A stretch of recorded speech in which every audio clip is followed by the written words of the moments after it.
Just one comment before we go back into the practice of the shamatha practice of observing the mind.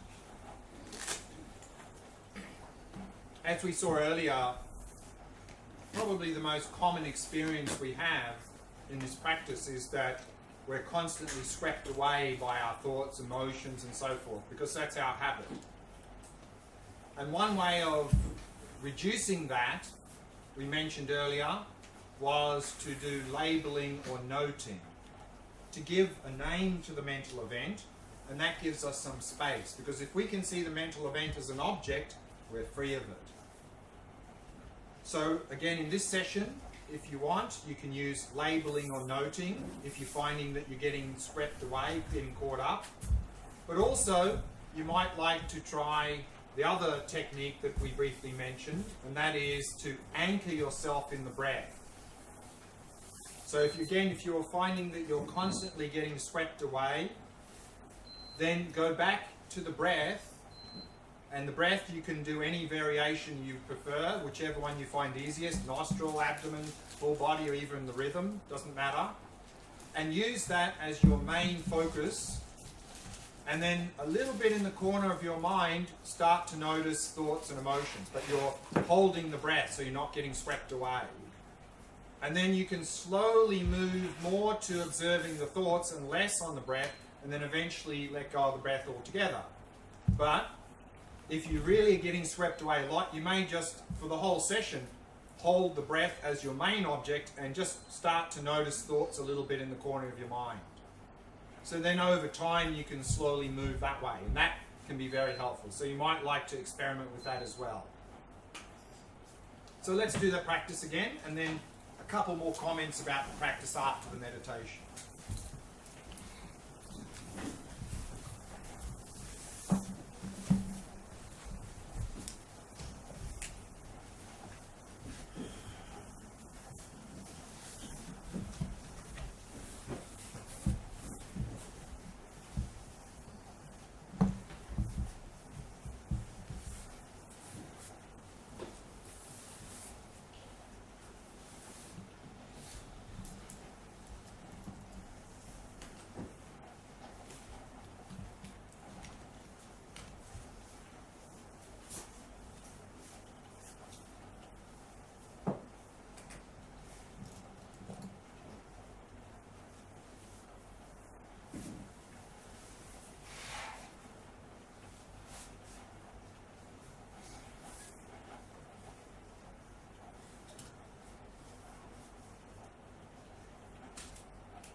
Setting the body into a state of relaxation, stillness, and vigilance.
not dwelling in the past, not anticipating the future.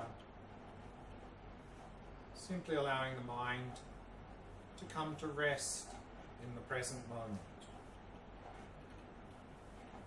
Focusing on the sensations of the breath throughout the body.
With the eyes at least partially open, resting your gaze in the space in front of you.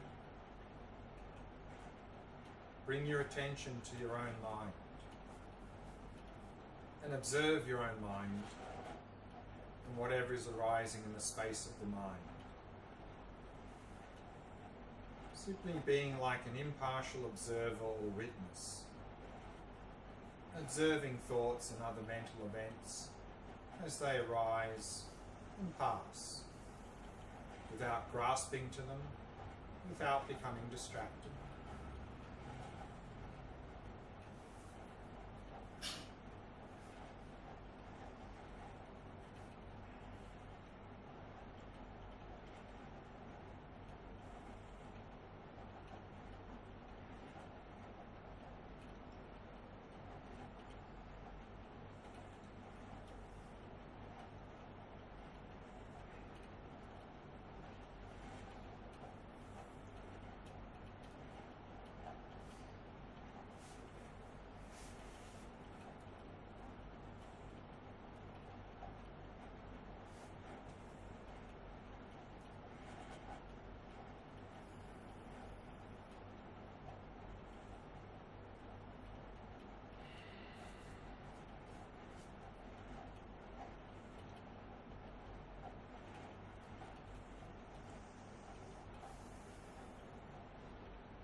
If you're finding that you're constantly getting caught up and swept away by your thoughts and emotions and so on, you might like to experiment with labeling or noting to give you some space from those mental events. Or if you prefer, you could also try anchoring yourself in the breath.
questions, comments? I feel like labeling really helps me.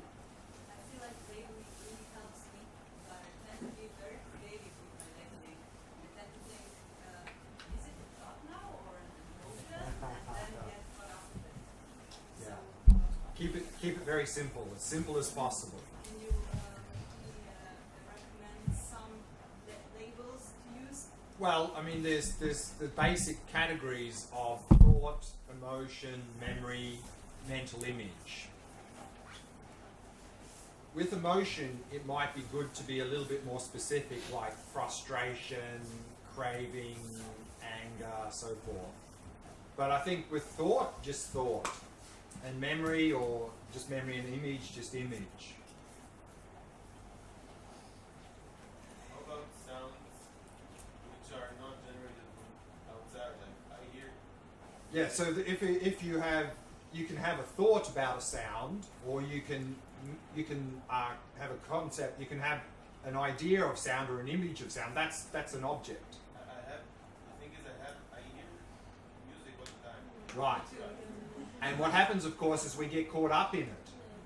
And it's really hard to step away from that. Exactly. And what we tend to do for that and other things is, please go away. No? We try and push it away. Pushing it away means we're focusing on it, which means you're guaranteeing it's going to stay there. So in this practice, one of the instructions is have no preference. Not have a preference for it to go away. So if we can not get caught up in it, so just give it a name like music or something, and it's okay that it's there, no problem. If you want it to go away, it'll stay. So I might just hear a song for the duration of the whole meditation. If you do, it means you're caught up in it. You're grasping onto it. So release that grasping and just observe it. Of course, it's not easy because our strong habit is grasping. So if you're finding that you're constantly caught up in that, I would recommend, if labeling doesn't work, go back to the breath, anchor yourself in the breath. Like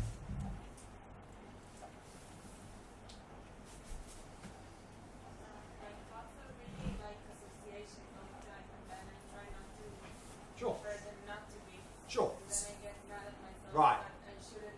Okay, so good that you've noticed the association, that you've noticed that you're following, so that's good, but then just notice that.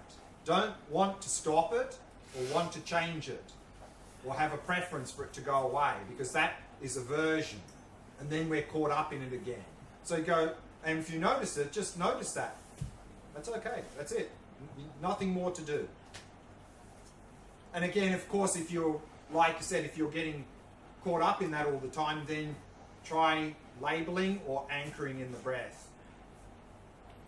At some point, it felt like it was a loud waterfall. Like that's too much. It was overwhelming. I just couldn't look into it. Like every time I tried to go in, I felt like it was being swept away. Yeah. So actually, this is the point I'll bring up now.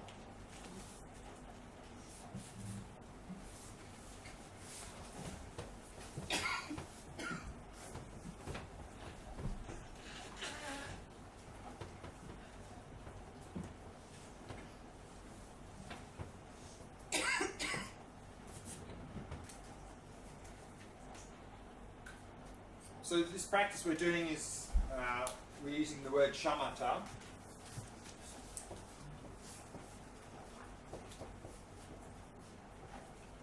The shamatha Sanskrit word divided into two. Shama means calm.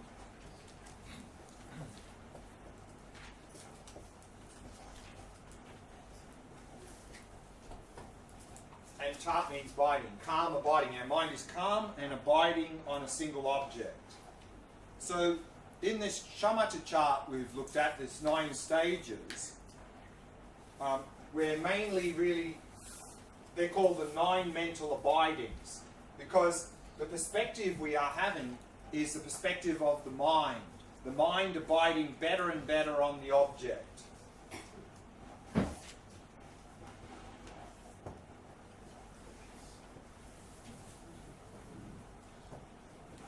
So it's a perspective of the mind abiding better and better on the object. And so here in this chart, we saw there are 9 stages.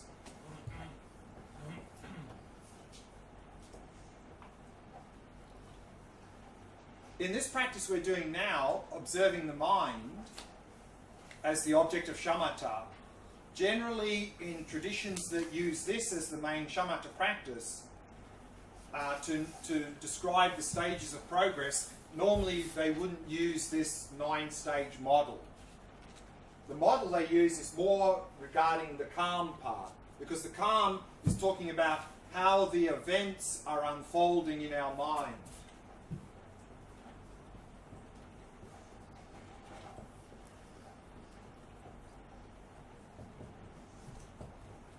So this is more the event perspective. And here, the model that's often given is one of 4 stages.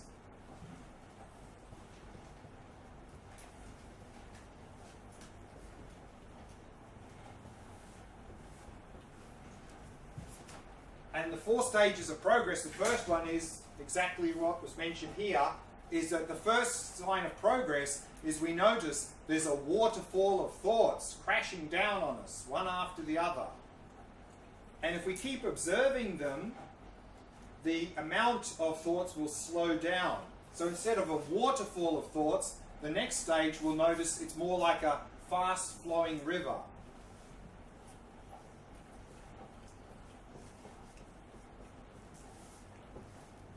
And if we keep watching, the amount of mental events will slow down and we'll start to have more gaps between when one finishes and one starts. And so instead of a fast river of thoughts, it'll be more like a slow-moving river.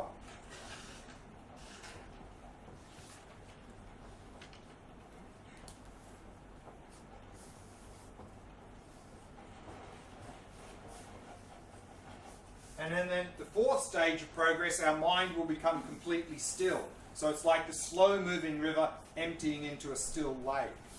So this is usually the model that is described in terms of this practice we're doing now, observing the mind.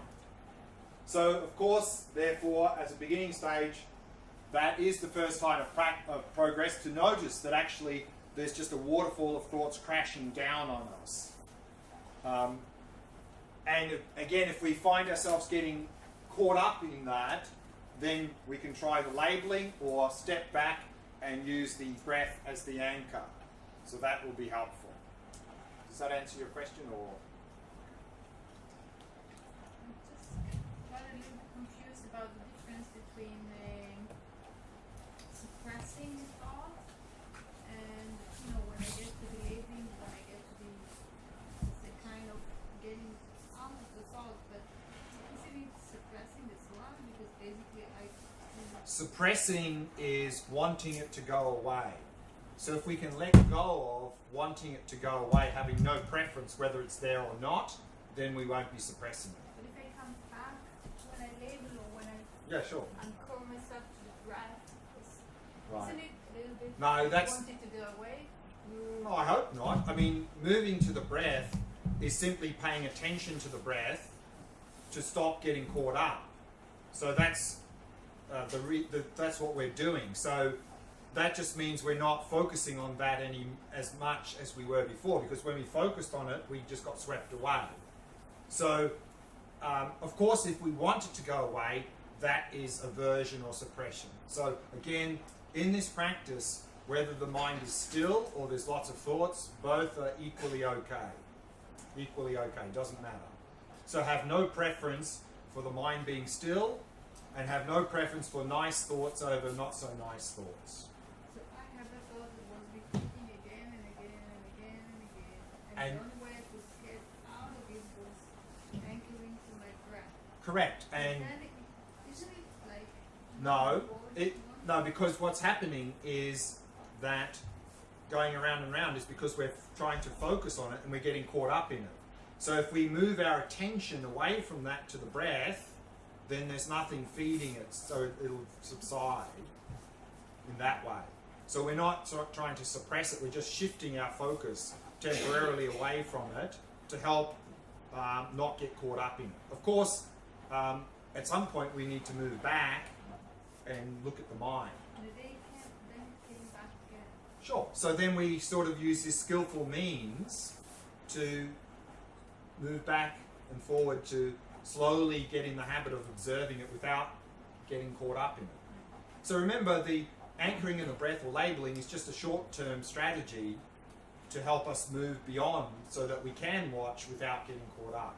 It's not a long-term solution to focus on the breath or to label. That's just a short-term strategy which could be helpful.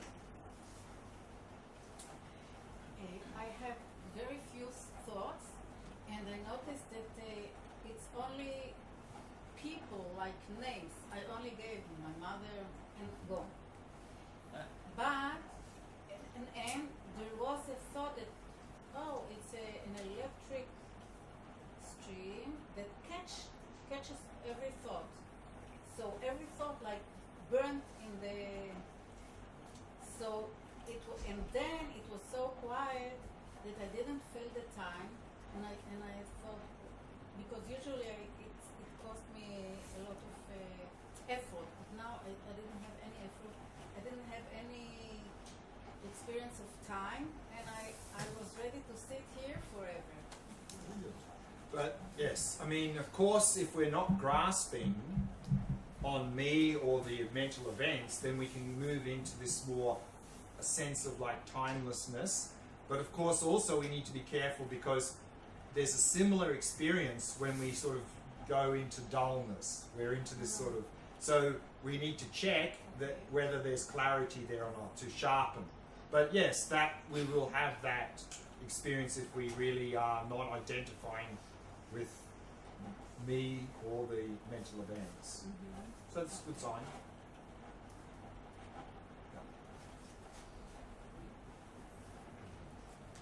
Yeah. I found that I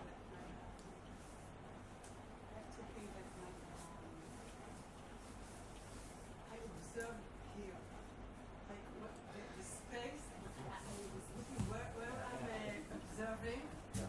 It's often up something, and I thought about where is it, just to let it be where it is, and it all the time came up here. Yeah. And the reason is that as I mentioned before, our dominant sense is visual, which is here. So we tend to place everything somewhere, and also, in fact, all the senses are mainly here. So we tend to place that everything happens somewhere just behind those senses. So we automatically think that everything's going on sort of just in here somewhere. So what can be very helpful for this is, again, if we have a good posture, and we have the solid sense of body dissipating, and also if we're meditating in a completely black, dark room, then there's no spatial orientation. So then it gets interesting. Then we can let go of this sense of the agent is somewhere here. Okay. And it's like I had the thought once came and I was looking for them. So I took a thought of myself, like hi, something like that, and I echo. Hi. And then I was waiting again for another thought. Right. Yeah, the thoughts are not coming. So I have to bring them. And then they So again, if there's no thoughts coming, just observe that stillness. But at the same time, make sure that the thoughts are not coming because of one of two reasons. Either we're too tense, like this, then we're suffocating, or the other one is we're going so dull that nothing's registering. So just check if we're either dull or agitated. If we're balanced in the middle and there's no thoughts, just stay there. Stay there. Don't change anything. Just stay there. and the echo, like I said, the thought like hi, and I heard like 3 times hi. Just observe that. Just observe that. Wait, here first and then down there. This one, just, yeah, you're next after this. If there's an external noise, like the noise of a car, and there's a mental image of a car, Observe that mental image. yeah, okay, thank you. Yeah. Observe that mental image. Well, I had 2 experiences. One in the morning, there was this sort of mainly speaking to myself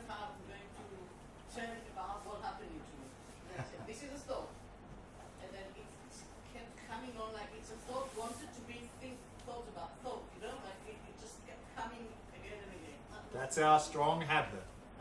Sorry? That's our strong habit, of course. We want a story. We're after a story. Yes, and it keeps coming on again Sure. and again. Yeah, just watch it. Just watch it. And now, like, just in the beginning, I just felt my emptiness. I was getting there, and then, of course, it's lost. I was trying to get to it, and I thought, well, that's attachment, don't try. So, I tried to get away from it, and it was all got complicated. Yeah, so I think the problem here is trying to do the problem here is trying to do something artificial. So in this practice, we're not trying to fabricate something, we're not trying to modify, we're not trying to create something. We are simply passively stepping back and observing whatever's happening. And whatever's happening, that's what's happening. We're not trying to manufacture something or change something or create something. Just whatever's there, we observe that. Yeah, I was trying to do that too, and then I thought, wow, this is really funny. Like, I was looking at myself fighting inside myself. Just observe that fighting. And I'm going to talk about that now before we do another practice. So, but there was one more question, I think, somewhere at the back. Yeah. I'm not sure. It's like I don't find thoughts, and I'm waiting, and then kind of I make a thought. Right. Because I'm not sure if it's very weak. Sure. Sure. I'm trying to like say repeat it. Like Yeah. stop it. Like Sure. not thinking about this. That's right. Yeah, so that's one of the recommendations, is that if we're not sure where to focus or anything, is to every so often generate a thought and just watch that. And then when it disappears, just keep your attention right there. And then again, if you just get sort of blank or something, just generate again. Just keep doing that occasionally. That's okay. Yeah. I want to put inner conversation. We have all of us inner conversation, Yeah. which starts as soon as we wake up. For most of us, yes. I can speak about myself, and it finishes when I sleep. Yeah. So I was sitting here trying to do the meditation, and I said to myself, okay, start watching the TV, the movie. Okay, so I find that it's not different from the movie that I watch every day, 24/7 anyway. And so if I understand well, you are trying to say, try to make detachment. Don't identify with the story that is always running from 6 o'clock in the morning. Correct. And then story, blah, blah, blah, blah, blah, blah, blah, blah, blah, blah, story. Try to detach yourself from the story. This way it will probably melt away, which I agree, which I have this experience. So I'm asking, where is the meditation? Why do you call it meditation? Why do we have to do it twice a day? If we can do it all day long, try to detach ourselves from the story that we are caught all day, unless we are doing something very special, so all my inner attention is in work. I'm Sure. focusing. So the difference is that the conceptual mind is useful sometimes. We need it to solve problems and communicate, but That's then okay. we're the one driving the show. Normally, it's our mind driving the show, and all this blah, blah, blah, blah, blah comes. So we're talking about the blah, blah, blah. Right. That's when Right. when So, exactly what you said is that we are to observe that blah, blah, blah during the day, not get caught up in it, so then it'll slowly pacify.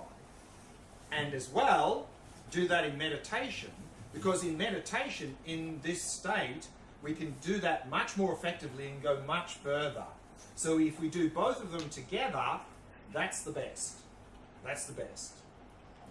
And if we do this meditation well and really get sort of towards shamatha, you'll find in daily life the blah blah blah will be virtually not there at all. That your default mode in daily life instead of blah blah blah will be silence. If I'd be able to detach myself all the time, to watch myself and No, say, if Mayor, you- Mayor, watch it, watch up, watch up, watch up. If you do that, but more, if you in meditation, you really can go. I could go to my daily life, you mean? If you can go a long way towards shamatha, you'll find more and more in your default daily life without thinking about it. Your default mode, instead of blah blah blah, will be silence.